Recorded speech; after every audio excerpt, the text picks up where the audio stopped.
Hello दोस्तों, स्वागत करते हैं आप सभी का आपके अपने यूट्यूब चैनल जैकपुर पे। तो हम लोगों ने वायरल क्वेश्चन के लिए पार्ट वन अपलोड किया था और आप लोगों ने साइंस के पार्ट वन को काफ़ी पसंद किया और इसीलिए हमने जल्द से जल्द आप लोगों के लिए पार्ट टू लेकर आ चुके हैं वायरल क्वेश्चन का। इसी तरह आप लोग वीडियो को पसंद कीजिए, लाइक कीजिए, शेयर कीजिए और सब्सक्राइब नहीं किए होंगे तो सब्सक्राइब कर लीजिएगा ताकि ज़्यादातर वीडियो आप लोग देख पाओ और आपके मोबाइल पर नोटिफिकेशन जा पाए। तो सबसे पहले सब्सक्राइब करके बेल आइकन को प्रेस कर लीजिएगा। तो चलिए स्टार्ट करते हैं टाइम लॉस ना करते हुए। पहला सवाल देखिए, क्या आपका वेग में परिवर्तन की दर को क्या कहते हैं? इसी तरह का सवाल आप लोगों के एग्जाम में आएगा, तो वीडियो में शुरू से लेकर अंत तक बने रहिएगा। सही जवाब हो जाएगा आपका ऑप्शन नंबर सी, त्वरण कहते हैं। तो वेग में परिवर्तन की दर को क्या कहेंगे? त्वरण कहेंगे, याद रखिएगा। और क्वेश्चन नंबर टू पे आते हैं। क्वेश्चन नंबर टू देखिए, टोटल आज के इस वीडियो में ना हम लोग 40 सवाल को डिस्कस करने वाले हैं। सभी सवाल सिलेक्टेड है, अच्छे लेवल के हैं और कई बार परीक्षा में पूछा जा चुका है, तो एक भी सवाल को आपको मिस नहीं करना है। यहाँ से सवाल आपको एग्जाम में बिल्कुल देखने को मिलेगा।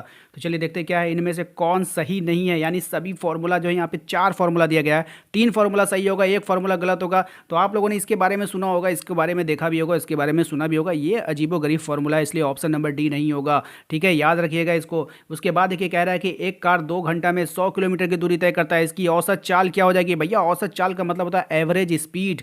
एवरेज स्पीड आपको बताना है कि कितना हो सकता है। 2 घंटा में 100 किलोमीटर चलता है, 2 घंटा में 100 किलोमीटर चलता है।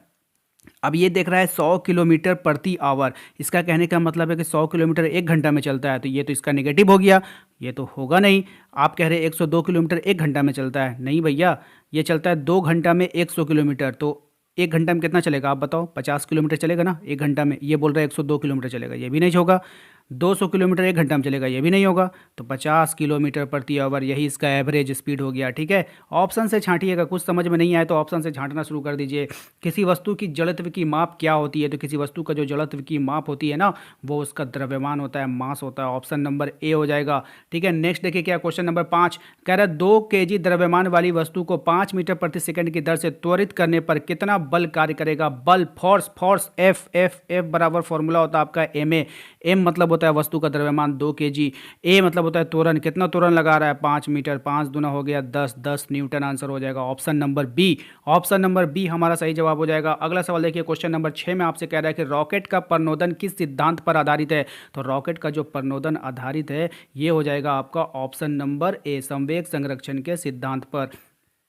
ठीक है, याद रखिएगा, कभी कभी संवेग संरक्षण देता है, कभी रेखीय संवेग संरक्षण दे देगा, या नहीं तो आपको पूछ लेगा रॉकेट का जो प्रणोदन है ना, वो न्यूटन के किस लॉ पे आधारित है? तो न्यूटन के तीसरे नियम पर आधारित है। याद रखिएगा, न्यूटन के तीसरे नियम पर आधारित है। ये भी सवाल में आएगा तो बता दीजिएगा। ठीक है, सार्वत्रिक गुरुत्वाकर्षण गुरुत्वीय स्थिरांक जी का मात्रक आपको बताना, तो ये हो जाएगा option number C, Newton metre square प्रति किलोग्राम स्क्वायर। 5 बार पढ़ लीजिएगा, कभी गलती नहीं होगा। ठीक है, याद रखिएगा इसको। अगला सवाल देखिए क्या है हमारा, जब किसी तरल में किसी वस्तु को डुबोने पर तरल द्वारा वस्तु के लगाने वाले बल को क्या बोलते हो? तो नहीं, ये नहीं होगा, उत्प्लावन बल हो जाएगा। ऑप्शन नंबर बी हो जाएगा इसका सही जवाब। अब आपको बताना है कमेंट करके कि उत्प्लावकता का सिद्धांत किसने दिया था, किस साइंटिस्ट ने दिया था, उसका नाम लिख दीजिएगा जल्दी से। ठीक है, कमेंट बॉक्स में। गतिज ऊर्जा का व्यंजक क्या होता है? तो गतिज ऊर्जा का व्यंजक होता है हाफ mv² हो जाएगा। ऑप्शन नंबर बी हमारा सही जवाब हो जाएगा। अगला सवाल देखिए क्या हमारा, यदि किसी पिंड का विस्थापन 0 है तो बल द्वारा उस पिंड पर किया गया कार्य क्या हो जाएगा? 0 हो जाएगा भाई, 0 जूल हो जाएगा। ठीक है, याद रखना है आपको सभी को। नेक्स्ट देखिए क्या हमारा, ऊर्जा का व्यावसायिक मात्रक क्या होगा? तो ऊर्जा का जो व्यावसायिक मात्रक होता है, व्यावसायिक का मतलब समझते हो, यानी कि बिजनेस में हम लोग जो ऊर्जा इस्तेमाल करेंगे ना, ये छोटे छोटे मात्रक से कुछ नहीं होने वाला है भैया, किलोवाट आवर में इस्तेमाल करते हैं। ठीक है, KWH में, याद रखिएगा इसको।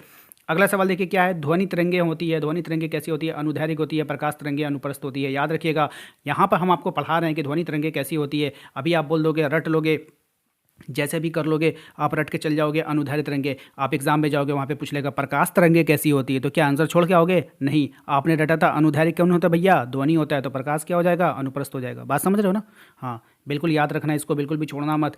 उसके बाद देखो यहाँ पर क्या है, सामान्य मनुष्य के कानों के लिए श्रव्य अप्रास कितनी होती है? तो 20 हर्ट्ज से 20,000 हर्ट्ज, याद कर लीजिएगा। 20 से 20,000, 20 से 20,000, 20 से 20,000 रट लेना है आप लोगों को, 20 से 20,000। ऑप्शन नंबर ए हमारा सही जवाब हो जाएगा। नेक्स्ट देखो क्या है, निम्नलिखित में से कौन सा पदार्थ है, बताना है आपको। स्नेह, गंध, घृणा, वायु, कौन पदार्थ होगा? तो आप लोग प्लीज़ इसका कॉमेंट कर देना जल्दी सा। ठीक है, ऑप्शन नंबर डी। चलो नेक्स्ट देखिए क्या है, किस अवस्था में अणुओं की ऊर्जा अधिकतम होती है? कौन सी अवस्था में अणु जो है एकदम फुल पावर में होगा, फुल गति में होगा? मतलब कौन से होता है? गैसीय अवस्था में। बैलून में गैस भर दो, देखो गैस बैलून कहाँ चला जाता है? आकाश में चला जाता है, तो उसमें ऊर्जा उतनी होती है तब ना, इसीलिए। चलो ठीक है। नेक्स्ट सवाल देखो क्या है, 10 डिग्री तापक्रम किसके बराबर हो जाएगा भैया, केल्विन में चेंज करना है, केल्विन में आएगा 273 जोड़ देना, ठीक है। तो कितना में 10 में 10 डिग्री सेल्सियस 273 कितना हो जाएगा 283, कहाँ गया ऑप्शन नंबर बी, ठीक है। अगर वही आपको केल्विन दे देता है, कह देता है 283 डिग्री को सेंटीग्रेड में बदलिए, तो क्या करते 283 को -273 कर देते, घटा देते, आ जाता आपका 10 डिग्री सेंटीग्रेड। यानी कि बात समझ में आ गई आपको, और इसका मैंने ट्रिक भी बताया था पहले, आप लोगों को याद होगा, ठीक है। चलिए नेक्स्ट देखिए क्या है, निम्नलिखित में से कौन विलियन है, तो विलियन कौन है आपको बताना है इसमें से, तो कौन है विलियन, लवन विलियन, लवन विलियन, ऑप्शन नंबर बी हमारा सही जवाब हो जाएगा, ठीक है। नेक्स्ट देखिए क्या हमारा, सोरे की जल में विलेयता 20 डिग्री से पर इतना है, तो इस ताप पर 10 ग्राम जल में कितना सोरा घुला जाए तो संतृप्त विलयन बन जाए। देखिए ये सवाल जो है ना काफ़ी कन्फ्यूज़न क्रिएट किया था, लेकिन मैं आप लोगों को बता देना चाहता हूँ इसका जो सही आंसर हो जाएगा 3.15 होगा, ठीक है। इसको आप लोग देख लेना, इसके डीप में जाओगे तो बड़ा लंबा हो जाएगा, तो आप लोग डायरेक्ट ये सवाल अगर आएगा तो 2 कॉपी आएगा, इसमें कोई भी चेंजिंग नहीं होगा, ठीक है। तो इसका आंसर आप लोग देख के जाना, ठीक है। 3.25 याद रखना, ठीक है, 3.25 नहीं होगा, उससे कम ही ना हो गया, 3.15, ठीक है। नेक्स्ट देखिए क्या है, निम्नलिखित में से कौन मिश्रण है आपको बताना है, तो कौन है, चांदी है, हाइड्रोजन है, जल है या फिर वायु है। तो वायु मिश्रण होता है, कई गैसों का उसमें मिलन होता है, इसलिए हम लोग कहते हैं कि वायु क्या हो जाता है, मिश्रण हो जाता है। एवोगाड्रो संख्या का मान आपको बताना है यहाँ पर, तो एवोगाड्रो संख्या का मान बताइए क्या हो जाएगा, सही जवाब हो जाएगा आपका 6.022 गुना 10⁻23, यानी ऑप्शन नंबर सी हो जाएगा, ठीक है, सबसे पहली बात। नेक्स्ट देखिए क्या है, 0.5 मोल में H2O का द्रव्यमान कितना होगा, 0.5 मोल। देखिए 0.5 मोल का मतलब हो जाता है आधा, कितना हो जाता है, आधा, 0.5 का मतलब आधा, ठीक है ना, हाँ 0.5 का मतलब आधा। तो सबसे पहले हम लोग जो है H2O का जो है आणविक द्रव्यमान निकालेंगे प्रति मोल। तो आणविक द्रव्यमान हम लोग कैसे निकालते हैं, ये हमारा H2O हो गया, तो इसको 2 इंटू H2 को आगे लिखते हैं, हाइड्रोजन का कितना हो जाता है 1 हो जाता है, प्लस ऑक्सीजन का कितना हो जाएगा 16 हो जाएगा, तो 16 2 कितना हो गया 18। तो ये तो हमारा निकला 1 मोल का ना, हमें बताना है कि इसका आधा मोल का, तो इसका आधा कर दीजिए, 9 हो जाएगा, 9 ग्राम, ऑप्शन नंबर बी, ठीक है। नेक्स्ट देखिए क्या है, जल के एक अणु में हाइड्रोजन एवं ऑक्सीजन के भार का अनुपात क्या होगा, तो इसका जो अनुपात हो जाएगा 1:8 हो जाएगा, ऑप्शन नंबर बी हमारा सही जवाब हो जाएगा। नेक्स्ट देखिए क्या है हमारा, हाइड्रोजन परमाणु में कौन सा कण नहीं होते हैं, तो हाइड्रोजन परमाणु में कौन सा कण नहीं होगा, तो ये न्यूट्रॉन नहीं होगा, ऑप्शन नंबर बी हमारा सही जवाब हो जाएगा, हमने इसको ट्रिक से भी बताया था पहले वाले वीडियो में। नेक्स्ट देखिए क्या है, रदरफोर्ड अल्फा कण प्रकीर्णन का प्रयोग किसकी खोज के लिए उत्तरदायी है, तो ये किसकी खोज के लिए उत्तरदायी है, ऑप्शन नंबर ए हो जाएगा, परमाणु का केंद्रक। देखिए यदि आपने हमारे व्हाट्सअप ग्रुप को ज्वाइन नहीं किया तो लिंक आपको डिस्क्रिप्शन में मिल जाएगा, वहां जाकर व्हाट्सअप ग्रुप को जरूर ज्वाइन कर लीजिएगा, जहां पर आपको पीडीएफ उपलब्ध कराया जाता है और इंपॉर्टेंट क्वेश्चन उपलब्ध कराया जाता है। तो काफ़ी इंपॉर्टेंट रहता है कि आप हमारे व्हाट्सअप ग्रुप टेलीग्राम ग्रुप के साथ ज्वाइन रहो, ठीक है। डिस्क्रिप्शन में लिंक मिल जाएगा, ज्वाइन हो जाना। उसके बाद क्वेश्चन नंबर 25 में आइए। क्वेश्चन नंबर 25 में आपसे कह रहा है कि क्लोरीन आयन में संयोजक इलेक्ट्रॉनों की संख्या कितनी हो जाएगी, तो 8 हो जाएगी, ऑप्शन नंबर बी हो जाएगा इसका सही जवाब। नेक्स्ट हो जाता है हमारा इलेक्ट्रॉनिक सूक्ष्मदर्शी का अधिकतम आवर्धन कितना हो जाता है, तो याद रखिएगा 325 वाला, ठीक है, 5 वाला याद रखिएगा, 2 लाख गुना, ठीक है। पादप और जंतु कोशिका में प्रमुख अंतर क्या होता है, पोषण संबंधी, गति संबंधी, वृद्धि संबंधी या शोषण संबंधी। देखिए भैया पादप में भी पोषण होगा, जंतु में भी पोषण होगा, पादप में भी वृद्धि होगा, जंतु में भी वृद्धि होगा, पादप भी शोषण करेगा, जंतु भी शोषण करेगा, लेकिन भैया जंतु गति करता है लेकिन पादप गति नहीं करता, वह एक जगह है तो एक ही जगह रहेगा, ठीक है। पेड़ पौधा एक ही जगह न रहता है। मूंगफली और बादाम के छिलकों में पाया जाता है, क्या पाया जाता है बताइए, तो चालमी पट पाया जाएगा, ऑप्शन नंबर 4 हो जाएगा, ठीक है। नेक्स्ट देखिए क्या, कॉर्क कोशिका में क्या पाया जाता है, तो कॉर्क कोशिका में आपको बताना है क्या पाया जाएगा, तो सुबेरिन, क्या पाया जाएगा, सुबेरिन, ठीक है। भैया कॉर्क से आपको कॉलगेट याद रखना है।